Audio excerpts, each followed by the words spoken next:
Hi, everyone. Hello. Welcome. Gina, I love you in yellow. I, I don't wear color very often, but when I do, it's a bold color. yeah, I don't think I've ever seen you in yellow. You look fabulous. Thank you. Thank you. Hey, I girls, I've see. been looking forward to this. Yeah, we're You know, excited. we have to have you meet Mario one of these days. Hi, Two Yes. of my Mario. favorite, two of Hello. my favorite people. I've heard wonderful things. Oh, I've heard amazing things about you too, and I can't wait to hear what you're going to say today. Oh, I'm gonna make it up as I go. I left a question for you on the message that I got. Yeah, Yeah, so we got an overwhelming amount of questions. yeah, Well, so mine I is at the guess top. Mine's at the top of the list, right? I love it. Great. Can't wait to hear them. Hey, Actually, Frankie. the top of the list, the Hi, question. Eva. How are you? Good. Sorry, I didn't mean to cut you off, Cole. Yeah, All sorry, good. guys. I Didn't just mean to thought one of our interrupt. best questions is asking Mario how he keeps such a luxurious beard. No, I I have to tell the story. I can't now. We're pressed for time, but I don't ever look at prices on things. I really don't. Whether I have money or don't, I'm not like a price checker. And for the first time ever, I was shocked by a price. So my barber, who's couldn't he moved or whatever, he moved to a place that's like 20 minutes away. I needed to get something done last minute, so there's a place up the street, and I just walked in. I didn't even know you have to make appointments because I've been going to my guy for 25 years. Anyway, long story short, I sit down. They give me the greatest experience of my life. I've never been massaged and rubbed and shampooed or anything like this. But when I was done and they told me that it was $100, I was shocked. I couldn't believe that I just spent $100 on a haircut. They didn't give me the option for no massage or anything else. And even though it was worth it, it was the first time in a long time that I was shocked by price. Every The woman is price of rolling her haircuts, eyes Mario, right has gone now. up. No, I know. They're like, I wish it was only $100 because I I told know. this Yeah, to a few women and they laughed at me. exactly. But you know what? I'm not trying to be the pretty one. All right. You Well, don't we have to still got try, people. Mario. We've got people Mario, it's coming just in, but maintenance for us. Yeah. Maintenance. That's I why, know. that's It's why I fine. switched, that's why I switched to a barber myself. A lot of work. I love your hair, Thank by you. the way. Thank you, Mario. I love your beard. Thank you. You're It's welcome. almost like a upside down. It's like your head is my beard. all right. Take versions Well, of each other. I I think think we we have should dive to do in. We've that. I got think we people have to flip flowing it in. upside down. Sorry. I must have a little bit of a lag. I keep cutting people off without realizing it. I'm traveling, so I'm not on my usual Wi-Fi, and hence the fake background. Hopefully it blends right in. I am traveling as well. Yeah, So it's the we're beauty of shaking being it an up this entrepreneur, week. right? I'm in Vegas. Well, first and foremost, I want to encourage everyone who can turn their camera on to turn their camera on because we just love to see your lovely faces, and it will make this all the more of an engaging call. For those of you who submitted questions in advance, thank you. We got an overwhelming amount of questions. We're going to get to as many as we can today. Mario's presentation will probably answer some of that stuff along the way, but if you have questions come up during this, feel free to drop them in the chat. Thank you all for being here. For those of you who don't know us, I'm Colby, and we are Every Move Collective, and we're at EXP. I handle growth and operations here for our team, and my mom, who's on the call, Eva, I'll let her introduce herself. Hi, everyone. For those that don't know me, I have been in real estate for about 16 years now. Run a small but powerful team out of New York. We cover New York and Connecticut. My son has recently joined the team as a buyer's agent, so I'll let him introduce himself in a moment. And I just want to say how excited I am to be here, part of this Every Move Collective group, and I am so excited for the big things that we have coming up going forward. And thank you, Mario. I know Colby will introduce you, but so happy to have you here. My pleasure. Thank you for having me. Dylan, you want to say hi? Hi everyone, I'm Dylan, Eva's son. Colby's my sister. Been, working in this industry for about a year and a half now, and just recently in the last month and a half moved into that buyer's agent role full time. And, there's been a lot on my plate, and it's, an exciting new step in my career, and, looking forward to what it holds. Yeah. Does everyone on this call know that every Casoria is over 6'2"? Just out of curiosity. No, not my mom. Because I Not only over. met I met everybody on Zoom sitting down, and it wasn't until I met everyone in person that I was like, okay, this is incredible. She's 6'2" in heels and she wears them every day, so it counts. Yeah, that's true. I'm Amazing, just shy of 6 amazing foot. genetics. Yes, we're grateful. Well, everyone, Mario, Trotta, we are joined by the monk today. He has grown an Instagram audience of over 24,000 followers. He's built a subscription-based business that generates over $600,000 annually, and he's the founder of the Collab Project, which we are very fortunate and grateful to be a part of. I know there's some other members on this call here too.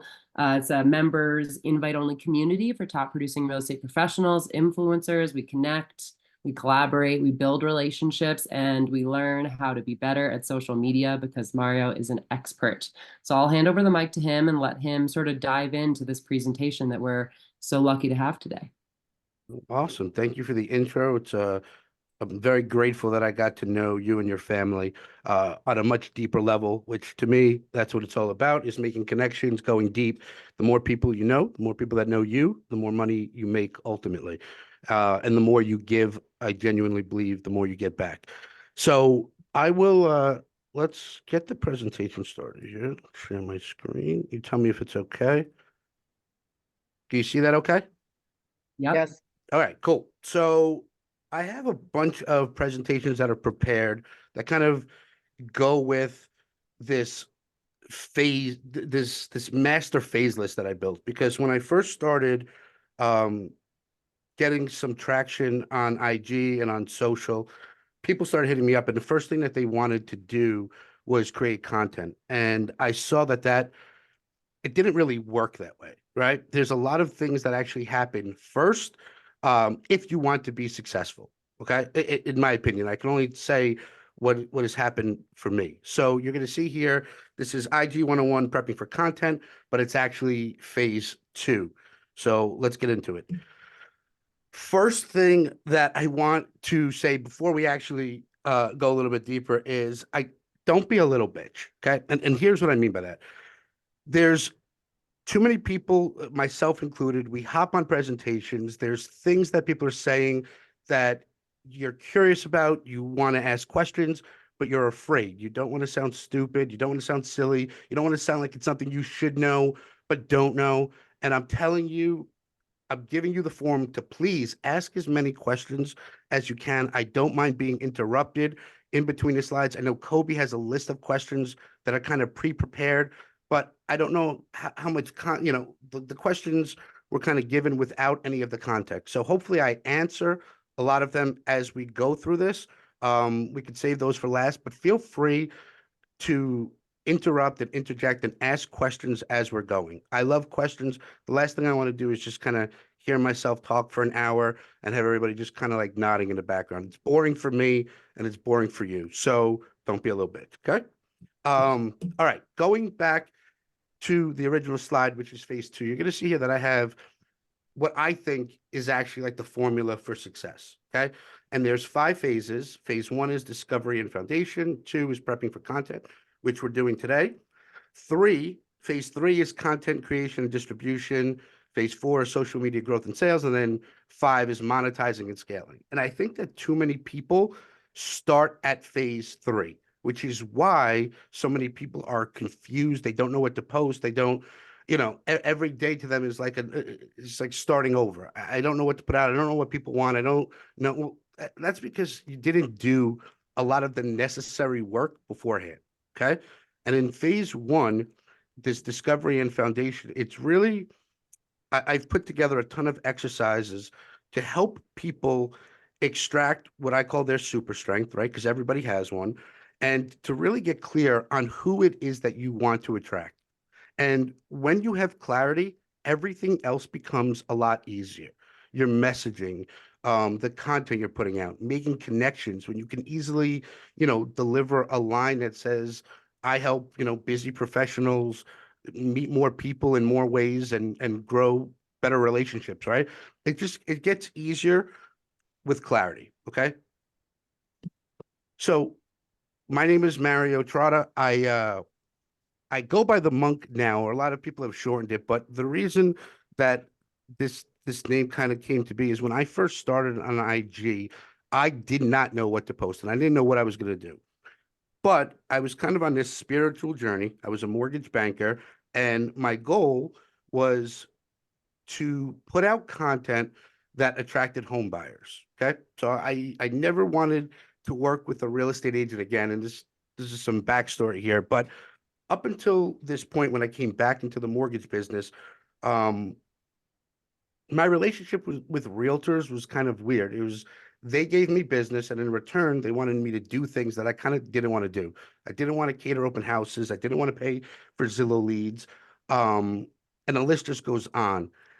So I decided that I was going to create content around something I knew, which was mortgages. And I kind of like put these two worlds together, my personal life where I was going through this spiritual journey, um, and my knowledge of mortgages. And I came up with the name The Mortgage Monk. And after a few months, it kind of just stuck. I started going places, people started calling me the monk. And now that I don't do mortgages anymore, kind of just got chopped up and now it's just the monk. But over the past 5 years, I've built an incredible network. Um, I have, over 20,000 followers on Instagram, which really doesn't mean shit, in all honesty. I've seen people, I was monetizing Instagram when I had 1,500 followers. And to be honest, um, I actually have less engagement now with a larger following than I did at certain periods of this journey. And the reason is my Instagram account has turned over so many times. When I first started Instagram, it was a personal account. And then it went to, mortgages. And then it went to marketing. And it was really hard for people to know exactly what I did. And if you want to grow a real following, you have to be, again, you have to have clarity. And I think your messaging needs to be very specific, and that will help with growth. But I've had some success. So share some more things about me. Number one, I'm not a social media growth coach. I don't teach people how to get, 10,000 followers, 100,000 followers. But what I did learn was how this game of social media worked. And when I did, um, everything kind of changed for me. So a little bit of background on me. I was a $50 million producer at Wells Fargo for 10 years, loan officer. I left the business, and I'm terrible with dates, which is why I didn't put them. I left the business. I, I want to say somewhere around, I don't know, 2012. Don't hold me to it. I went and started a completely different business with my best friend. He was a fitness guy. I was a guy who was always trying to get into fitness and couldn't figure it out. We launched a company called Fat Burn. And after 5 years of that, it was just really difficult. The both of us went from making 400,000 or 500,000 a year each to, barely making 3,000, 4,000. I'm sorry, yeah, barely making 3,000, 4,000 a month. And it was strenuous. But we ended up parting ways. I decided to come back into the business that was lucrative for me. And when I came back into the mortgage business, I was delusional in thinking that all my old referral partners were just going to kind of like be there with open arms and, Mario's back, here's all our business. I had to start completely from scratch. And this goes back to what I was saying before, if I had to reinvent myself and I had to do it all over again, what would I do? And like I said, I decided to not go after realtors. I decided to create content around something I knew, which was mortgages, and go directly to consumers. And the funny thing that happened was the more I put out content about mortgages, the more realtors that I started to attract. And they liked what I was doing. And then they started asking for help. And then I had this like aha moment. I'm like, all right, realtors are not like these money-sucking vampires that I thought they were. I just didn't have any value to offer them at the time. And it wasn't until that I realized, hey, I'm pretty good at marketing and branding, and I could help other people.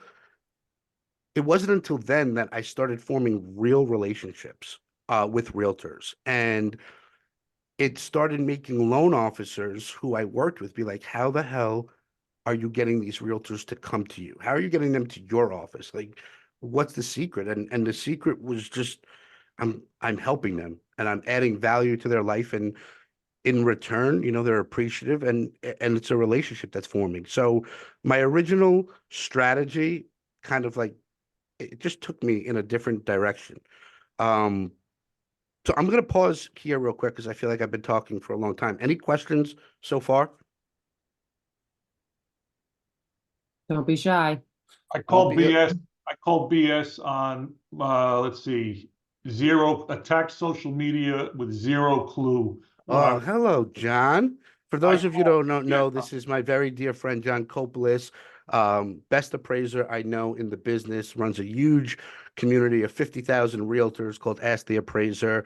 Just wanted to plug you real quick, John. So the truth is, John, I did not know what I was doing, okay? I actually started posting. When I started posting on Instagram, I had friends hit me up and be like, dude, what are you doing? Like this, you're doing it all wrong. And I think I address a lot of this stuff in maybe my first presentation, but I had no clue what I was doing. That's for real. I figured I started figuring things out by getting a lot of people telling me don't do that. And then what was really amazing was I got plugged into a community. And at the time it was called a carousel community. And for any of you guys who have been on IG and those swiping posts, those haven't been around forever.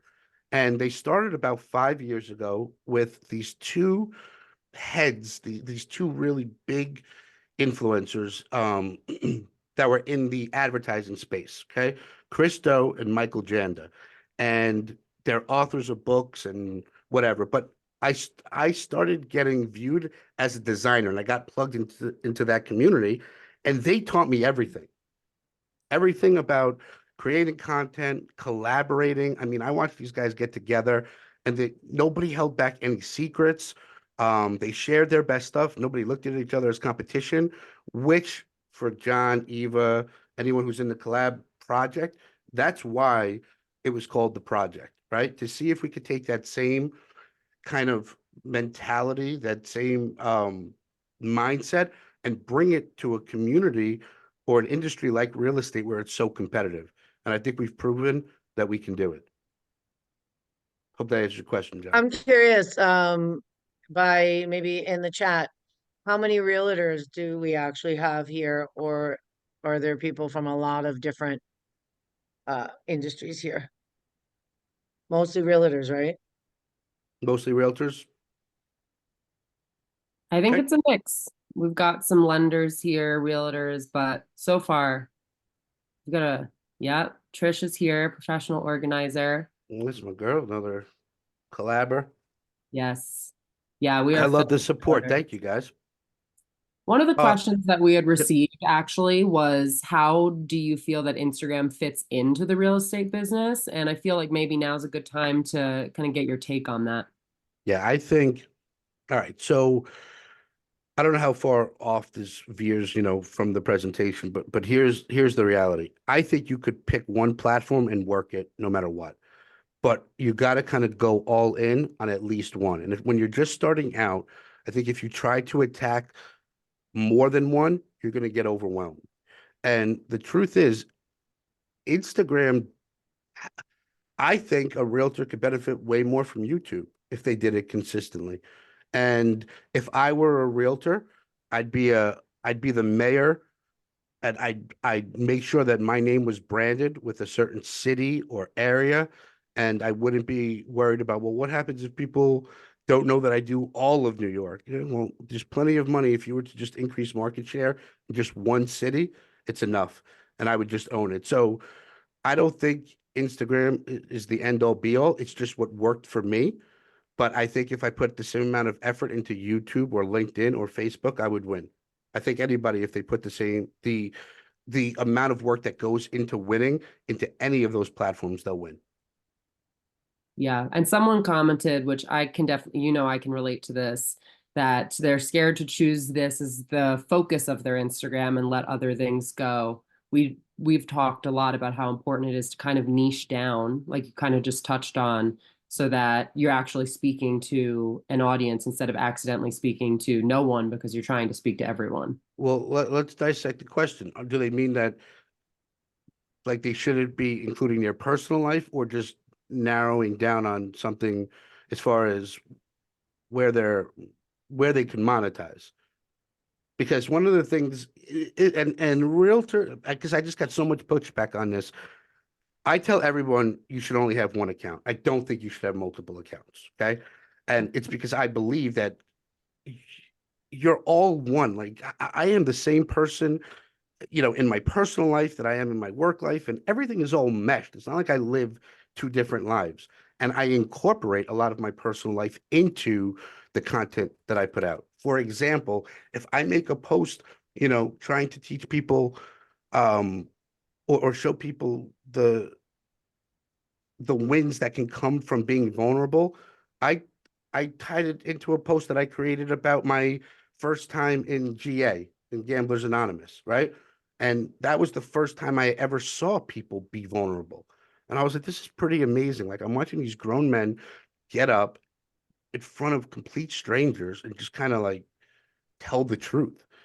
And it made me feel safe. And I was trying to relate that back.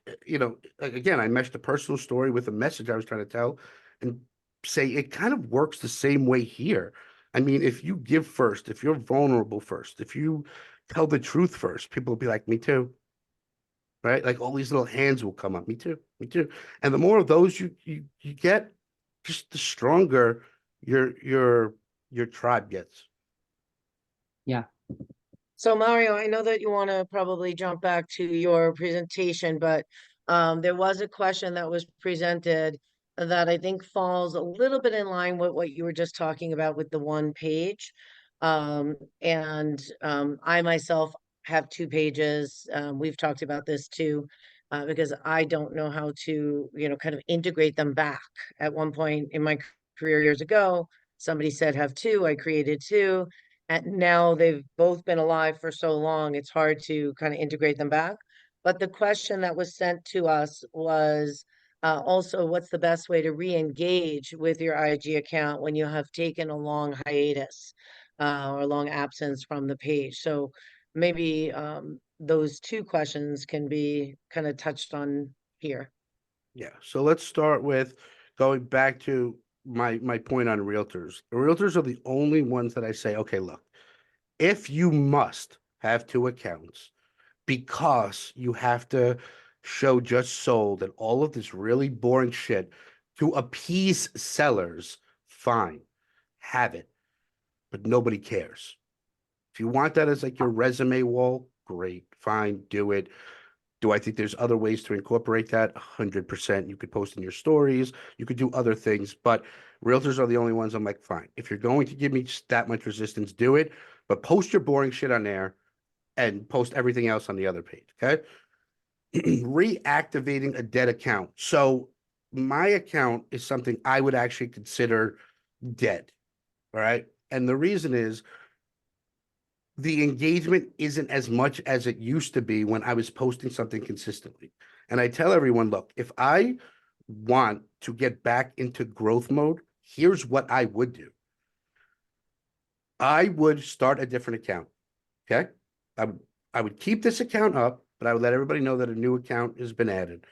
But I wouldn't start that account until one, I had 100% clarity on what it is that the message that I'm going to be putting out, number one. And two, I wouldn't start an account unless I had 30 to 60 days of content already bankrolled. Okay. Which means because consistency and momentum is how you win. So if you're going to start making shit up as you go, days are going to come up. I have to do this. I have to do that. I didn't get to it. Don't bother. Okay. The other thing that I would suggest to the person who asked that question is start engaging with other people. Whatever it is that you want, give it wholeheartedly first. Be the first one to turn on all of your friends' posts and comment on them. I can't tell you guys, like I did a post a long time ago to what I call these micro influencers. Because after a while, you just kind of see like the same people. There's like this group of 20 people. They just always like my stuff. They always, left original comments. They shared. They did all of these things that none of my friends did, right? None of my friends, none of my family, these total strangers went into full on support mode. And I kind of like partnered up with all of my influencer friends who are real influencers, by the way. I am not.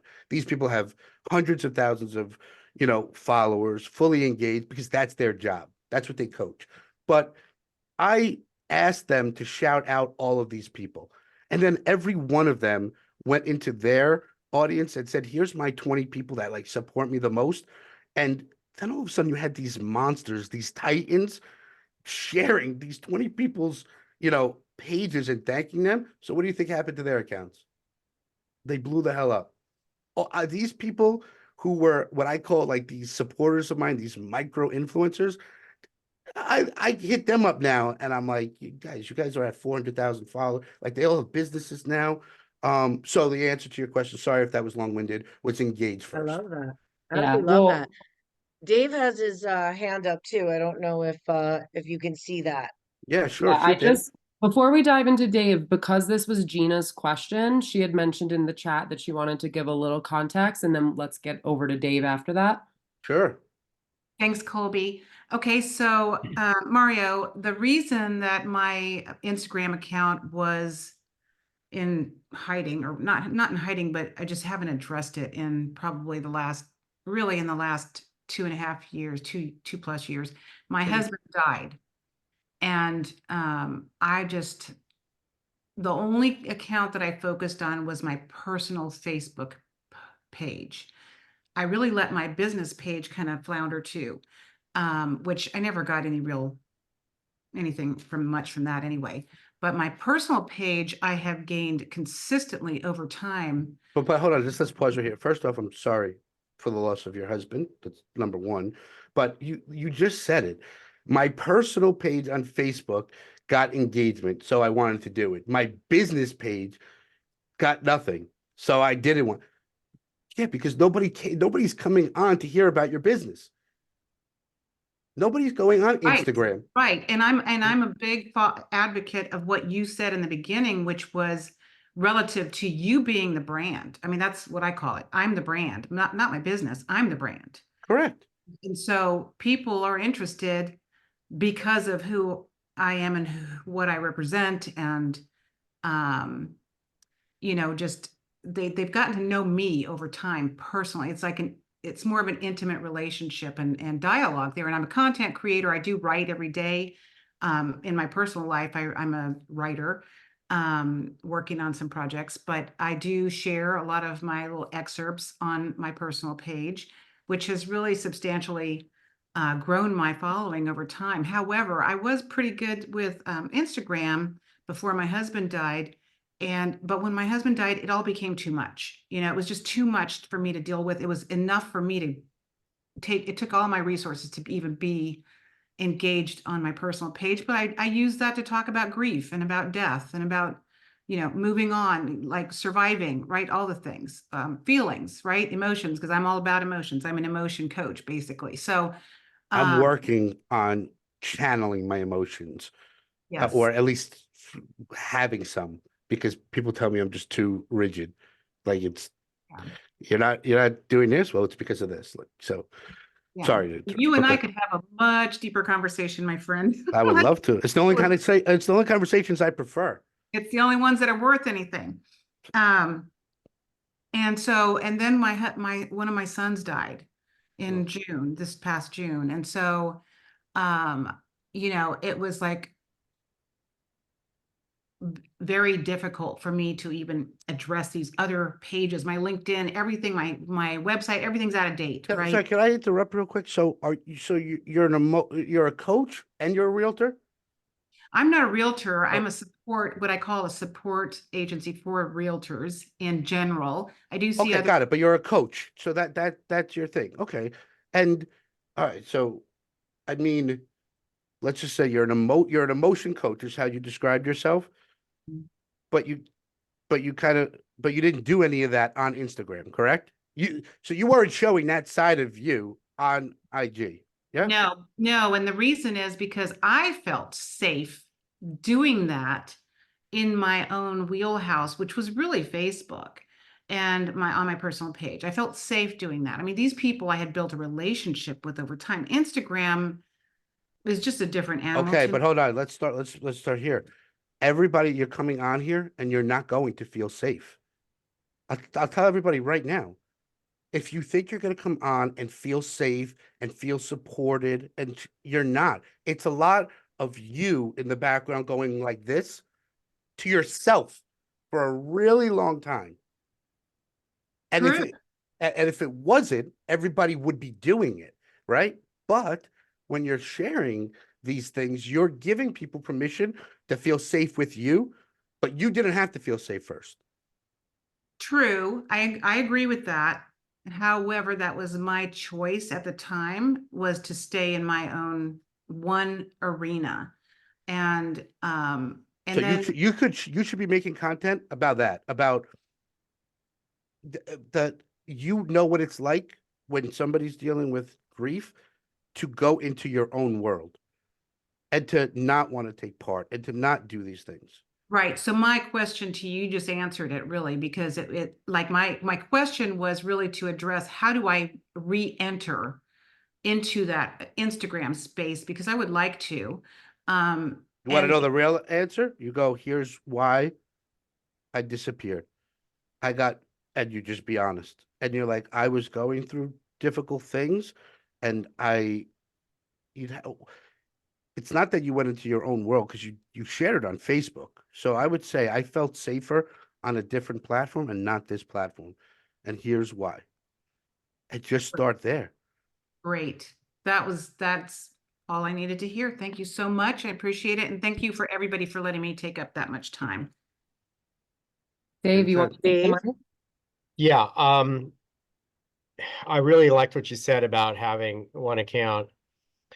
I have an Instagram account right now that has about 4,800 followers. Our reels do pretty well. We're doing between 7 and 15,000, 20,000 views on our reels. That's amazing. So I mean, you have 4,800 followers and you're doing 7,000 views. So But it's a little hodgepodgey though, because I'm giving out real estate advice. I'm giving out advice to real estate agents. We've got houses for sale. We've got news. It's hodgepodgey. And I've been toying with the idea of making that an agent-centric account for agent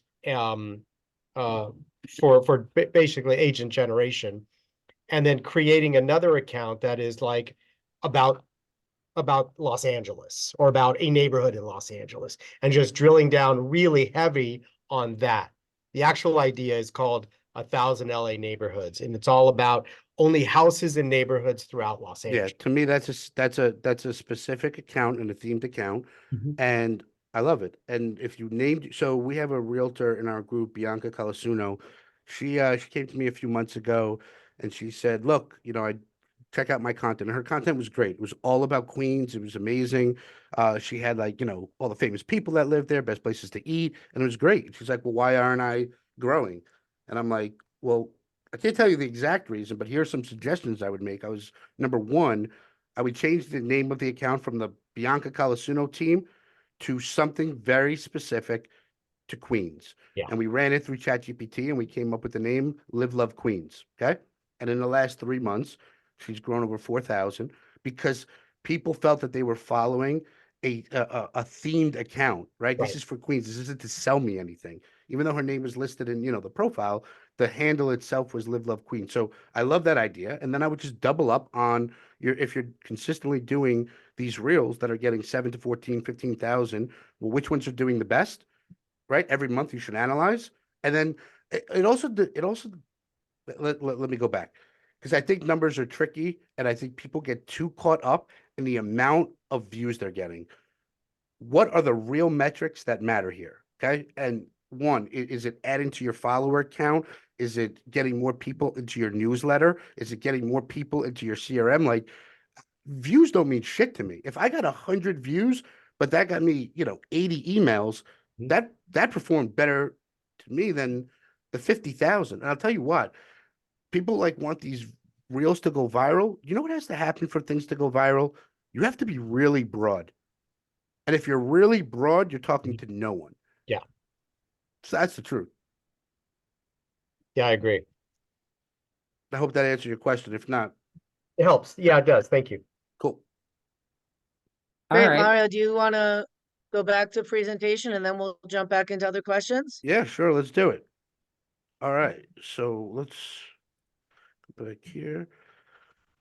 All right. So these are just, like I said, some ways that social media has helped me. But if you notice, I've crossed out the word social media. And I think that's another thing I hear often is that people come to me and they're like, I don't understand this social media thing. Well, that's because you're calling it social media. And really what it is online networking. And if you could think about it as online networking and you could compare it to in-person networking, the same rules apply. Only online, you get to meet way more people way quicker. But the same rules of being interesting and who you'd want to meet apply online. So I tried to stay away from like the social media. Like, dude, it's online marketing and all you guys are salespeople. And if there's anyone in here that disagrees with this statement, please raise your hand because I'd love to have a discussion. The more people that know you and the more people that know what you do, the more money you make. Anybody disagrees with that? Please, I'd love to bring you on stage. Okay? So let's pretend that we all agree Don't with do that. it. If anybody here, Let's Don't pretend do that it. we all agree with that for right now. Okay? So now the goal then is to just get in front of many people as possible. And some of the outcomes, okay, that come from it are I built a $50,000 a month business off of just templates for real estate. Okay. I have a new venture now that I'm rebuilding and I'm going through all of the headaches and problems of building. But like to me, that's the fun shit, to be honest with you. Right. But I was able to generate good income for a long period of time from Instagram alone. I've been able to make some really big connections and get in touch with people that most people wouldn't be able to. I've launched this awesome community of what I consider friends and family, right, in the real estate community. And I do what I think I do best, which is connect people. I've been featured on some some local articles. And what I like the most is that I think I've helped hundreds of people from all over the world. And I do mean all over the world. Like I have friends that are in India, Italy, Greece, Australia. I mean, I could have never touched these people if it wasn't for online networking, right? And the social media platforms. Um, all right. So moving to kind of some like actionable items here. How many people in this on this Zoom have presented to 1,000 people or more? I can't see everybody, Corey. So I mean, Kobe. So I can't. Let me see if I can see. Dave is raising his hand. Okay, Dave, 1,000 people or more. Great. Anyone else? Not that I can see. Okay. So we have 44 people on. One person that spoke to an auditorium of 1,000 people or more. How about 500 people or more? Cool. Feel free to write in the chat too. Gina's All presented right. to So we got 500 Gina, people and more. Dave. Yep. All right. 200. 30. I'd say I've done over 30. Okay.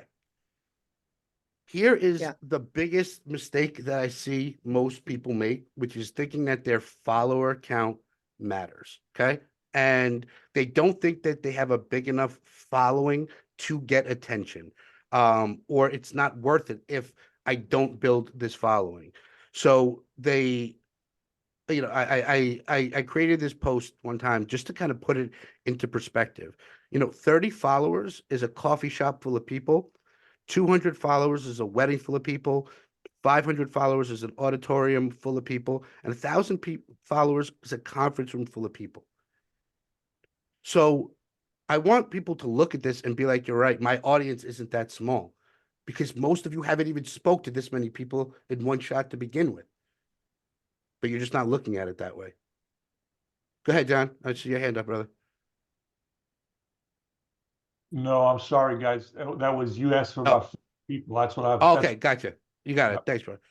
When All right. I see this slide here, it reminds me of that 300 by 300 formula that My you talked favorite about. formula. Yeah. So just so you guys know real quick, and then we'll move on. This is kind of something different, but there's a formula that once I saw it, I just couldn't get it out of my head, and I preach it all day long. And here it is. All of us only have to know something better than 300 people that's worth $300 a month.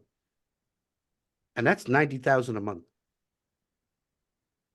You only have to know something better than 300 people that's worth $300 a month.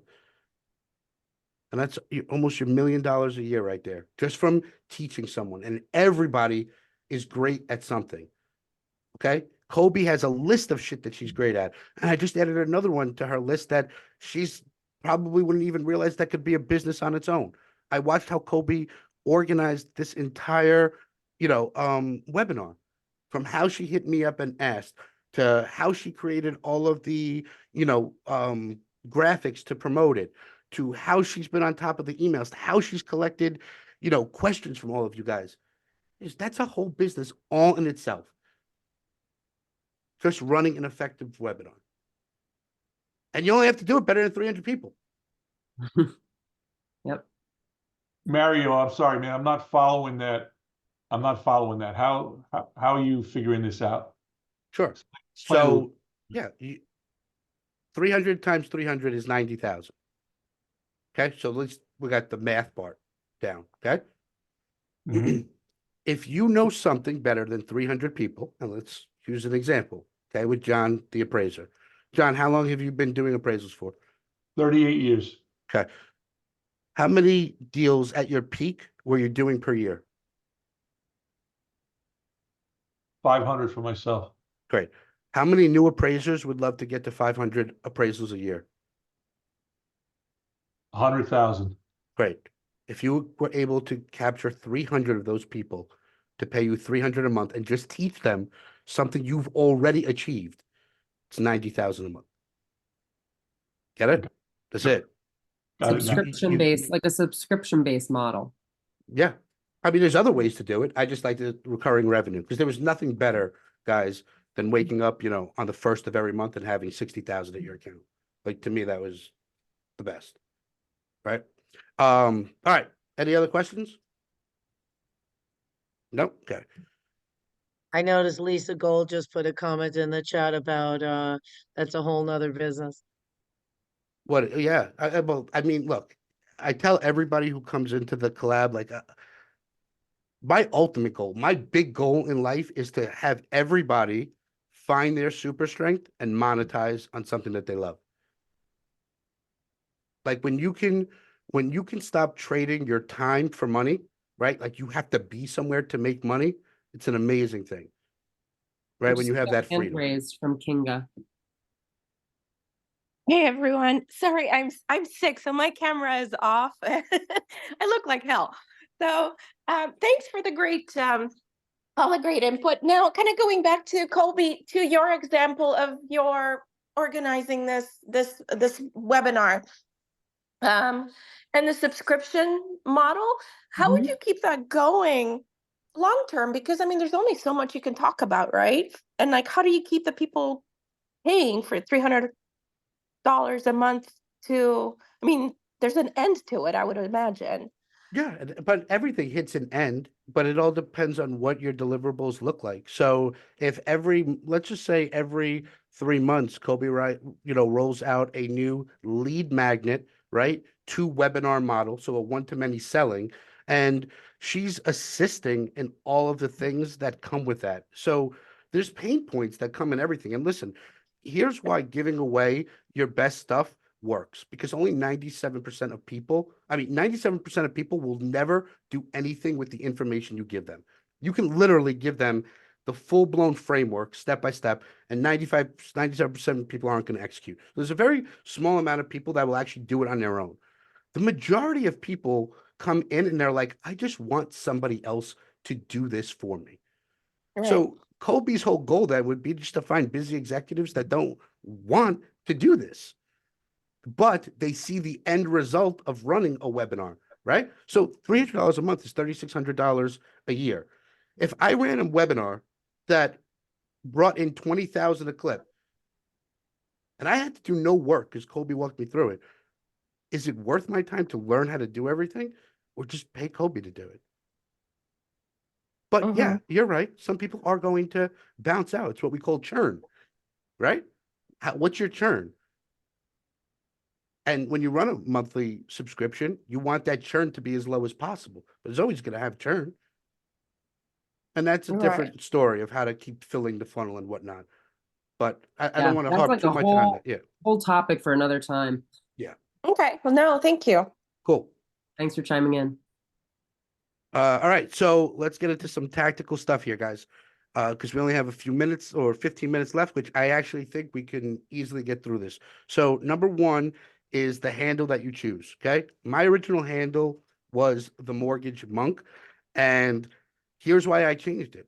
Everywhere I started going, people called me the Monk. It had mortgage attached to it. And if it was still my handle now, it would make no damn sense.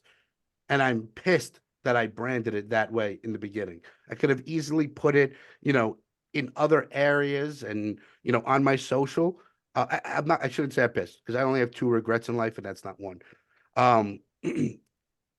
Having a handle, okay, that is clean is super important.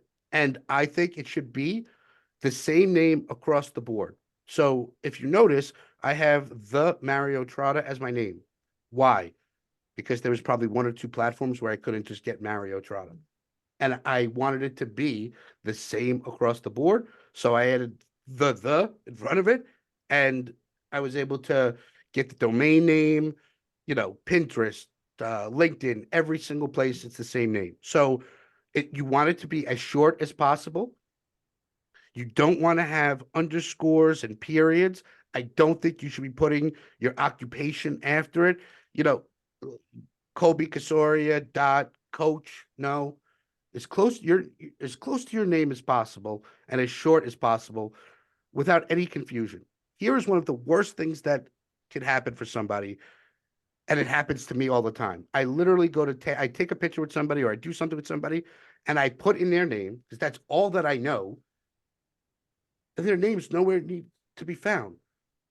The client's name is, let's just say, Meredith Judas, but she has MER312. So it doesn't come up. So I don't tag her because I can't find her name. You're making it too hard for me.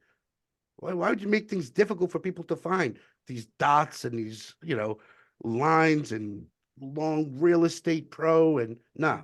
There's plenty of other spaces to put that. Keep your name as simple as possible. Okay. And there's something called Name Checker.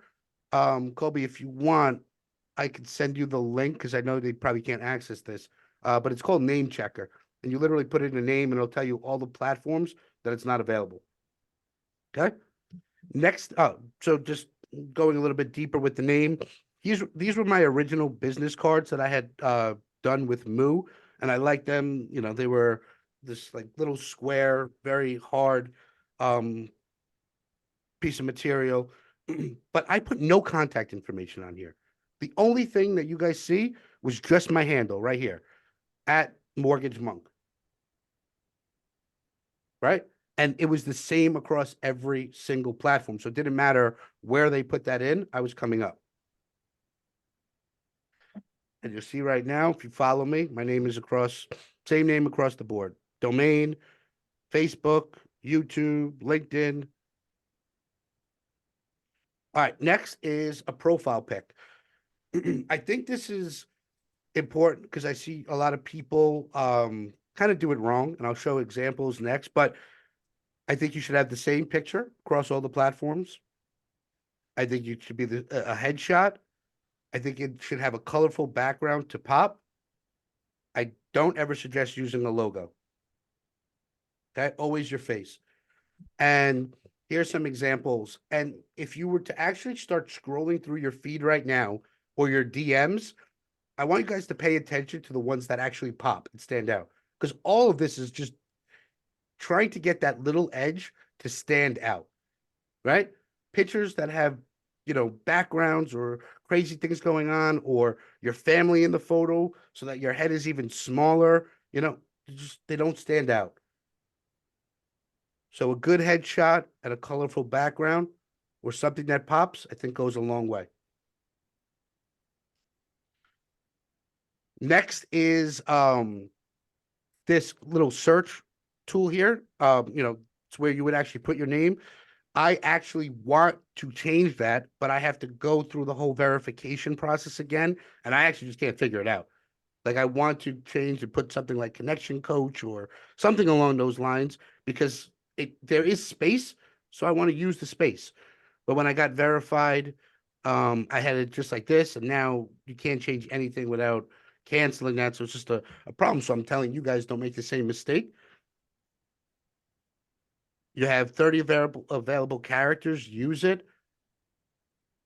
And it is searchable. So like, Gina could put, I don't know if a motion coach would be the best, because I don't know how many people search for that. You'd have to do some research, but something coach, right? Something that you do and coach, because it is a searchable item. Well, Mario, mine is actually changing because I'm working more with people today on marketing and sales, like psychology of sales, actually. So I've made a big shift late, in the last couple of years. That's what I'm going to be working with. I love it. I think it's great. So I would actually take that, and I use ChatGPT for everything, guys. I don't know how many people here are using it, but input equals output. You give it shitty input, you'll get shitty output. And I've created very detailed prompts to get really good answers. So use it. Mario, I'm Yep. curious. You got 45 whatever people on here. How many people are using ChatGPT? Because Yeah, if you're not, man, I'm telling you, it's a game changer game changer. for certain.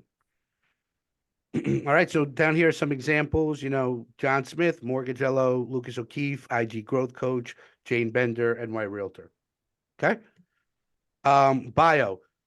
This is a very so when somebody lands on your page, let's use Dave as an example, right? He's getting a lot of views. Okay, so when you start getting that many views and eyeballs on your videos, you want that to translate into more followers, right? And I haven't seen Dave's page, so this is just pure speculation. But if they go to his page and they read his bio, or other videos are kind of like, I don't know what I'm getting from here, chances are people will not hit that follow button. They want to know what they're getting when they hit that follow, because nobody wants a clogged feed, right?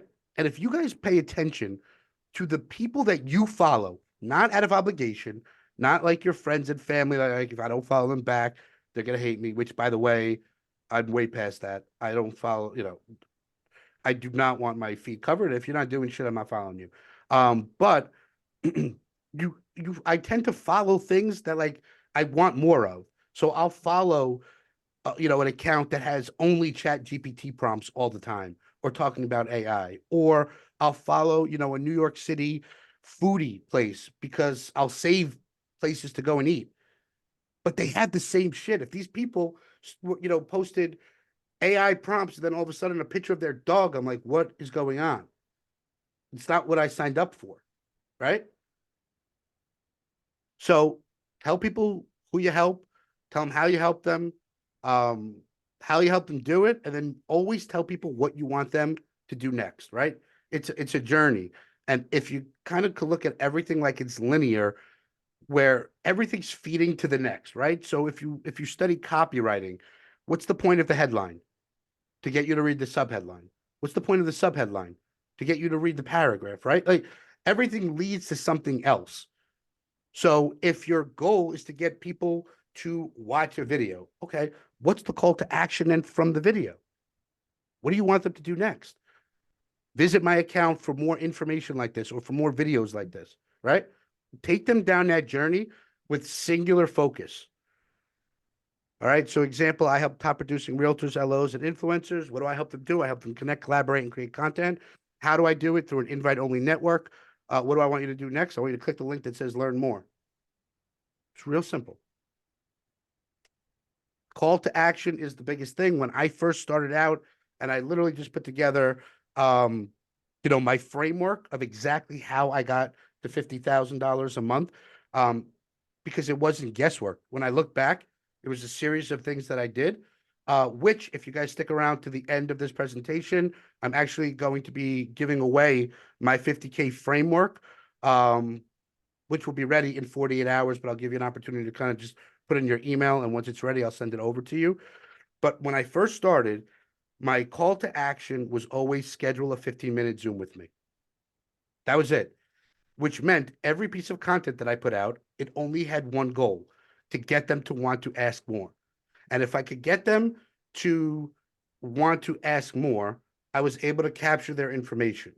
In return for their information, I had a 15-minute Zoom with them. And not everybody was looking to buy from me, right? 10% of people were looking to buy. But I made it a commitment to 5 Zooms a day, right? 5 Zooms a day is 25 a week. If you work 5 days a week like a little punk, I work 7 days a week. But if you work like that, it's 25 a week. That's 100 a month. That's 1,200 new people a year that you're meeting. What the fuck do you think happens to your life when you speak to 1,200 new people a year?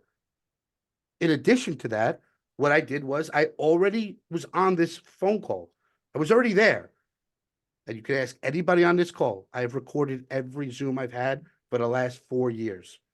Okay? Whether I do nothing with it or something with it, it's there. But what I did do back then was, for my strategy, was I would take that 15-minute call, turn it into a piece of content. I was already on the call, so I would make content out of it. I already made the content, so I gave it to the person who was on the call with me. What do you think they did? They got a free piece of content with them talking. They posted it to their social media. What do you think happens when 1,200 people post videos of me on their social media? Other people are like, who the hell is this person popping up everywhere? And it just keeps filling this funnel. Okay? So a couple of other call to actions. I still think the most powerful one is schedule a 15-minute Zoom, but learn more, get started, apply now, book a consult. You get the gist. Last thing that we'll touch on before we get to the last slide is I made, and if you guys go in, you'll see it's actually old. I have to update it because this is something that should be done probably once a year or once every 2 years, especially if there's a change of some sort. But I created this highlight called About Me, okay? And it was basically an intro, what they can expect from my page, why they should listen to me, a thank you for spending, for even visiting, and then, like always, a call to action. And here was literally my first series of stories that made up an About Me, okay? And the reason it looks like this is because if you could imagine scrolling through, pressing your thumb as you're going through it, like different images are popping up, right? Kind of keep their attention. So new to my feed, hi, I'm Mario, aka the Mortgage Monk. I created this account to help home buyers, blah, blah, blah. Here are some accolades, DM me, right? And you could literally follow this template of exactly what I did. And anybody could do this. So it's an About Me highlight that's saved there. So when people come to your page and they want to learn more about you, it's a great way to do it. All right, some little bonuses for you guys. I have a content calendar. If you're confused about what you could post, here's some ideas, an engagement strategy. But if you are interested in getting the exact framework that I use to get to that 50K a month, if you scan the QR code, it'll take you to a landing page that'll just ask for your name, email, and your profession. And I will send that over to you within the next 48 hours once it's done. And Kobe, if you can, for those Yeah. people who can't Already access the done. QR code, drop it in there. And Yep. that's it, guys. We just dropped it in. So yeah, if you can't scan the QR code, it's in the chat. We have a couple other lingering questions. So, if some people have to jump, we know we're kind of at time, but if you've got time and you want to stick around and go through some of these questions with us. Mario, do you have time? Of course. Okay. Something that we got a couple questions on this, and I know you have a lot to say about this. Yeah. Someone said miss the content idea slide. Are you willing to go back so people can take a peek at that? There you go. While you guys take a look at that, one of the questions is how to start with your camera equipment and actually what programs are you using to edit some of this content and generally just mastering your appearance. And I know what you have to say about that, and I think everyone else will want to hear it. Okay. So here's the first barrier. I don't know if I'm talking to people who are already making content or not yet. Okay. So let's address both. If you're not making content yet because you don't like the way you look or sound on camera, join the fucking club.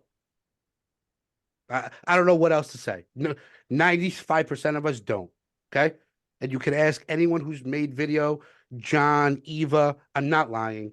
I know exactly what's going to happen the second I give somebody their first video. They're not going to like it. They're not going to post it. They're going to critique every single thing about that video, except guess what? The content itself. Not one person's ever come to me and said, I don't like the content.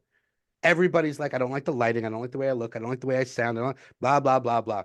Post it anyway, because you got to post your first 20. Okay. But for those of you who haven't taken a leap yet, I will give you some tidbits on what I did to overcome it. All right, here we go. Number one, I don't like the way I look head on because I feel like my nose is too big, and I don't like the way I look from the right. So I angled my camera slightly left. That's one. Okay. Two, I got a little bit of a belly going on here, but I don't show it, so I don't stand up. It's hidden behind the desk. Just find your best angle with what you've got. Because if you say I'm going to do it when, that shit doesn't happen. And I'm all about doers, guys. You can ask anyone who knows me. If you do things, you have my undivided attention. If we talk 3 times and you haven't done one thing we've done, I can't even be friends with you. Really can't. This is where I need some help with the emotion side. Because you really just have to get over it. I don't know what else to say. Okay. Now, for anyone who is already comfortable making content or is making video, I mean, as long as you have a tripod and decent lighting, your phone is going to be as good as any other camera. Look, I have several things, right? I have my phone.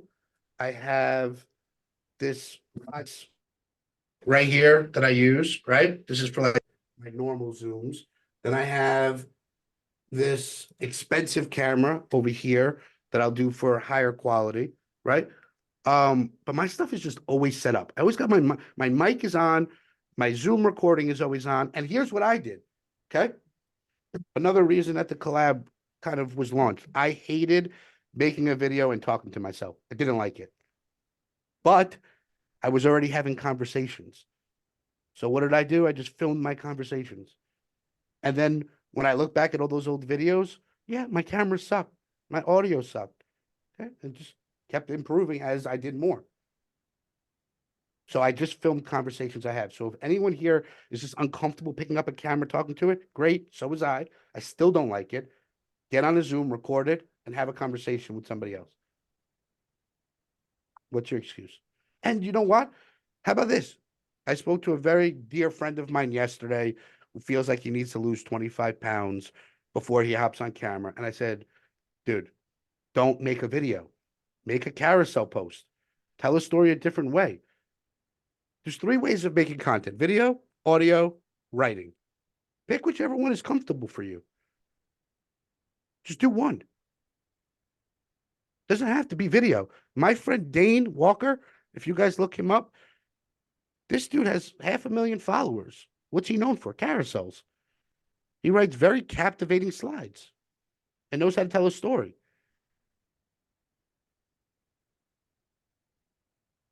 Hope that answers the question. I think so. If anyone has a question and wants to jump in, feel free to raise your hand. I'm going to ask one other that I thought was kind of compelling for discussion is how to get on the discovery page on Instagram. Okay, so discovery is again so these types of things. Let me move this over here. How can I make this bigger? So I can Also, see. is this a slideshow something that we can share with people after? Yeah, if you just remind me afterwards, I'll give it to you. So let me stop Okay. sharing so I can actually Awesome. see. All right. So discovery kind of just means that if you end up on a discovery page, it just means that the algorithm saw that you got a lot of attention. And what is Instagram's goal? It's to keep people on longer. Why? So they could show us more ads. Why? Because people pay to run ads. That's how they make their money. Okay. So they're always looking based off of this formula for things that are doing well to put in front of more people. And the symbol, the key indicators to Instagram, if something's doing well, guys, this isn't rocket science, right? When you posted it, how many people started engaging with it? How many people shared it? Shares is the best way to grow, right? Because it's showing, it's like the ultimate thing. That's like the ultimate, the word I'm looking for. Uh, it's like if people are sharing your stuff, man, that's how you grow exponentially because they're going, I like this so much, I'm going to put it in front of more of my people. Or I hate you so much, I want other people to hate you, right? But the algorithm doesn't know the difference when somebody's sharing because they hate you or they love you, which is why you need to be on one end of the spectrum. And for anybody who's trying to play it safe because they want to be liked, you will lose. Right? I came on, I called everybody a little bitch. You either maybe hate that or you love it. But either way, polarity wins, man. Because people are coming on to social to be entertained, not to find their next realtor. They just happen to like you. And then you also do real estate. I like to see you're striving to be provocative on some level too, because otherwise you're just run of the mill. And most people, if you think about it, are provocative in their own comfortable settings, right? When I sit down with you and you're comfortable with your family, you'll hear people give their real opinions on shit, right? And they're extreme. Very few people you sit in a room with are just like, yeah, I guess, right? They all have an opinion. Yeah. Everybody's just keeping it to themselves because they just don't want, oh, I love Trump. I don't want everybody who hates Trump to hate me. Well, I hate Trump. I don't want anybody who loves Trump to hate me. Like, you know, they're just staying away from things that are going to hurt them. What they don't realize, again, because it's not like a numbers game. You just got to build your tribe. If people love what you're doing, I tell everybody this, get comfortable with the 50-50. 50% of people are going to hate you, 50% of people are going to love you. But guess what? You're weeding out all of the people who you probably wouldn't jive with anyway. We've got a hand raised. Yeah, shoot. When you mentioned share on Instagram and the algorithms, so if you're on a team, would it be ideal to reach out to them before you actually post this and say, hey, look, I want you to share this, but I don't know if the algorithms will realize it's the same people and suppress it. That's a great question. So that's actually for like a growth coach. My initial thought would be to tell you, yeah, that could work because I know that people put these engagement pods together, right? Like, because I have a coach, Matt Gray, and I haven't even gotten into his content strategies yet because I'm still, working on business stuff before I go and start promoting. And he did put, he has these engagement pods that are put together. I wouldn't want to give you the wrong advice, but here's what we can do. Kobe, Eva, you guys could post in the collab group to Steve Meller, right? Ask his question and Steve Meller will answer that. Yeah, we can definitely do that. Yeah. And actually, any follow-up questions, because I know running over now with some people having to jump off, I want to make sure that you know that we are always open to anything that's coming out of this call. we do send the recording as well, Mario, to everybody on the call. So, you know, in response to the recording, if there's something that we didn't get a chance to answer for you here, you know, please reach out, either call one of us directly or send the, you know, a response to email. Mario is always makes himself available, which is really wonderful. And I'll just give him a little plug because the collab group is the collab project is something that Colby and I both belong to. And it is truly amazing. I know there's a lot of people on this call that are already a member, but if anybody's interested in getting more information on that, we're happy to share that. Awesome. Yeah, I'm happy to keep going to questions, guys. So let me just, you know what, I shut my phone, but Yeah, Herb, we'll make I sure to get your also, question answered, but if anyone else Yeah, has a question, yeah, feel- Herb. So like I said, that's more like I said, that is I don't want to give you the wrong information because I'm not um, a growth specialist. So I could see it going one of two ways. I think you presented it in the right way. Like I could see it working initially, but if it's always the same group of people, will that hurt? That I don't know the answer. I don't want to give you the wrong answer. Um, but I do know that I do know that when something is shared, right, you're reaching the most amount of people.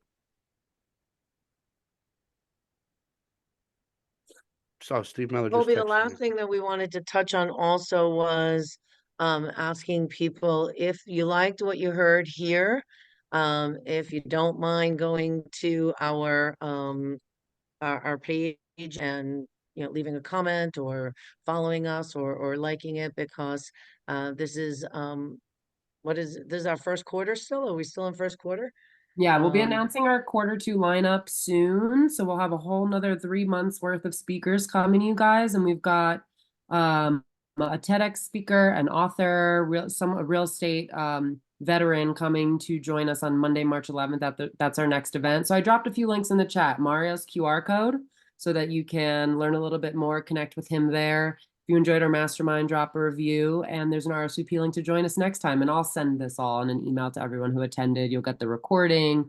I'll get the slideshow from Mario. We'll share that with you guys. And thanks for all your questions and participation and sticking around with us. Yeah, I actually enjoyed this one Thank very you. much because people ask questions and it's totally different, man. Like just sitting there watching somebody go through slide after slide, it's like it's boring shit. I don't like it, so yeah, sorry. And we actually might be lucky enough to get some repeat people, because, you know, Gina's been on our pod in the past, and there's a few people that maybe, I think actually we have a surprise repeat coming up April Fools, April 1. Mm. So Oh, I'd love to do it anytime. You know that. I'm in. I know, I love that. Thank you, Mario. I really, really appreciate it. My I have to pleasure. go, I have to go gamble now. No, I'm kidding. Thank I you love so you. much, Mario. My pleasure. It's Gina, great to meet Colby, you. Colby, too. Eva, Dylan, love you Bye. guys. Thank you to everybody Thank else who's on you. from the club. I appreciate you. All right, guys. Ciao. Thank you, everyone. See you Bye. soon.